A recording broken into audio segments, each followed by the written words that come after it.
Welcome to This Explainer. Today, we're diving into a massive, honestly mind-bending historical paradox.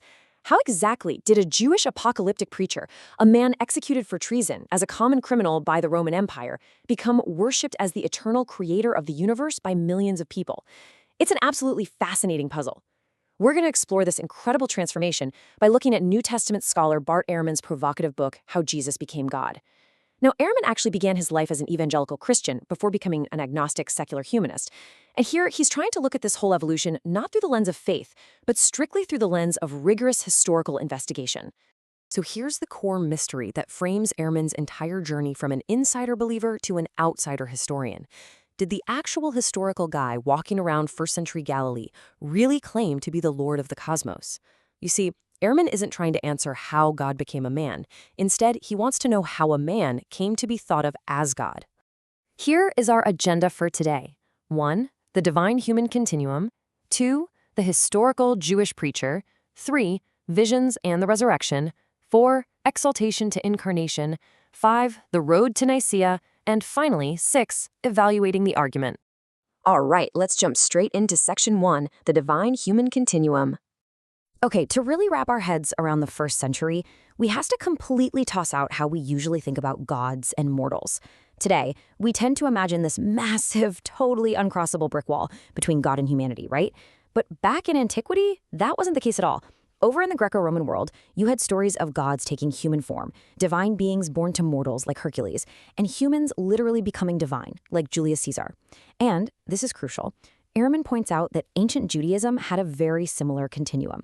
You had angels taking human form and humans exalted to divine status, like Enoch or Moses. So, in that cultural matrix, the idea of a human being becoming divine, that wasn't crazy. It was actually an entirely familiar, intelligible concept. Moving right along to Section 2, the historical Jewish preacher. You might be wondering, how do historians actually figure out what Jesus said about himself, cutting through all those decades of oral tradition? Well, Ehrman uses 3 heavy-duty historical critical tools to kind of peel back the later theological layers. Step 1 is independent attestation. Basically, if a saying pops up in totally separate, unrelated ancient sources, it's way more likely to be real history.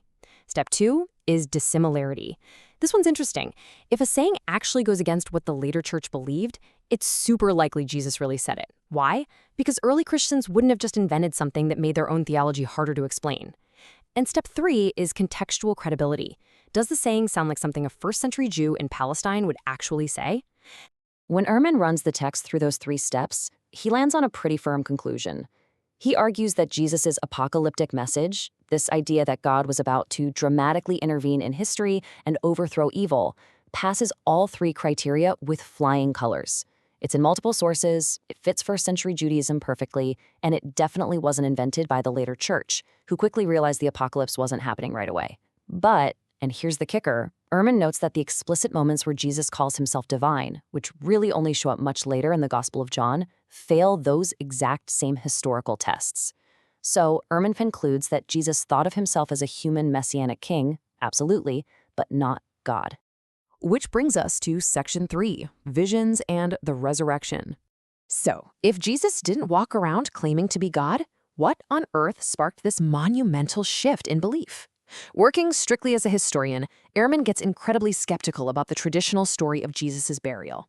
He argues that Roman crucifixion was literally designed to be the ultimate humiliation.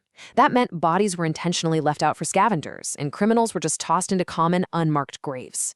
Ehrman contends there's no way a brutal, ruthless governor like Pontius Pilate would grant a decent, honorable burial to a guy executed for treason. Plus, he points out that the absolute earliest creed we have from the Apostle Paul doesn't even mention an empty tomb at all. No empty tomb? Then what happened? According to Ehrman, the ultimate explanatory key is that the disciples experienced post-death visions of Jesus. And the fascinating part is, Ehrman says that as a historian, he doesn't even need to decide if these were actual, literal miracles or just grief-induced psychological events. It honestly doesn't matter for the timeline. The absolute crucial point is the conviction. His followers deeply, fiercely believed they saw him alive, and that explosive conviction is what lit the match for early Christology. Let's dive into Section 4, Exaltation to Incarnation. This right here is the theological beating heart of our explainer. We're going to track how this belief morphs over the following decades. Ehrman argues that the very first Christians held what he calls an exaltation Christology. By digging into tiny ancient creedal fragments embedded in the Book of Acts and Paul's letters, Ehrman identifies an incredibly early belief that Jesus wasn't actually divine during his lifetime. Instead, because of his perfect obedience, God raised him from the dead and essentially adopted him as the Son of God. Basically, he was a human who was elevated up to a divine status. But the beliefs didn't just freeze there. Later on, we hit what Ehrman calls incarnation Christology. Found in the later Pauline writings and the Gospel of John, this is the belief that Jesus was actually a preexistent divine being, maybe an angel or the Word of God, who came down from heaven and became human. Think about that for a second. That is a massive developmental leap. We go from a regular human who gets elevated up to heaven all the way to a preexistent divine being who comes down to earth. If we lay this out chronologically, you can literally map the directional development. Around 30 CE, you've got the human preacher and those post-death visions. Fast forward to the 50s, and we start seeing those exaltation traditions recorded in early letters. By the 90s, boom, the Gospel of John introduces those explicit incarnation claims. And this theological snowball just keeps rolling and picking up speed right up to 325 CE, culminating in the formal, locked-in church doctrines at the Council of Nicaea. All right, Section 5, the road to Nicaea. Now, this massive transition was anything but smooth sailing. It was forged in the fire of centuries of fierce debates and competing beliefs. Ehrman argues that Nicaea was driven a lot less by some pure, peaceful theological revelation and way more by intense, boiling pressure. The early church had to somehow reconcile completely contradictory scriptural data, like verses where Jesus seems totally human right next to verses where he seems totally divine, all while trying to defeat rival beliefs like adoptionism. The resultant 325 CE was the Nicene settlement. Ehrman cleverly calls this the creation of orthoparadoxes. The church formally declared that Christ is fully God and fully human, yet, strictly speaking, there is only one God. And finally, Section 6. Evaluating the argument. So, how does all this land today? Let's be real. Uncovering this kind of strict academic history can be a pretty jarring experience if you hold traditional beliefs. Ehrman claims his history is totally theologically neutral, but his narrative throws some serious curveballs at foundational traditions. Reformed and evangelical readers, they find high tension here, heavily contesting his skepticism about the burial. The Roman Catholic and Eastern Orthodox traditions actually appreciate his historical methods and his context on the divine continuum, but they firmly reject the idea that Nicaea was some new innovation. To them, it was just articulating the original truth. Meanwhile, Baptist and Free Church traditions strongly push back against him, just dismissing the Gospel of John as historically unreliable. It just goes to show that historical frameworks almost always collide with deeply held theological realities. But wait, it's not a closed case. The reviewer notes some pretty big scholarly blind spots in Ehrman's work. First off, he largely ignores Larry Hurtado's famous mutation thesis.